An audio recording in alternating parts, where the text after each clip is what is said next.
Union if they so desire. It's called state rights. State rights are guaranteed and protected under the Constitution of the United States. The Constitution that we fought, bled, and died for less than 100 years ago. I've long been an advocate of state rights. I had my first experience back in 1834. I recently returned to the Black Hawk Indian War and learned that the government had passed some taxes that South Carolina said was unconstitutional and illegal, and they were not going to pay them. The federal government was prepared to send troops in to enforce that issue. Now, I thought about that. I thought, as much as I love the Army, as much as I love my commission, I'll tear it to shreds before I'll go to South Carolina and fight them over their state rights.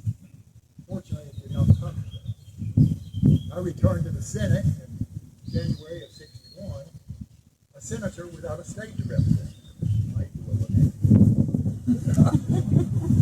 I knew what I had to do. I had to sit down and pen my farewell address. Many of those men had been friends of mine. On January the 21st, the Senate chamber was packed.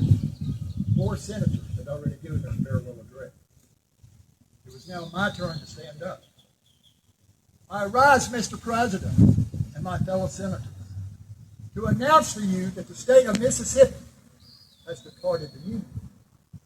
I beseech you to continue to work for a peaceful resolution between those states that have stayed and those that have left. If I've injured any of you in any way, I'm truly sorry.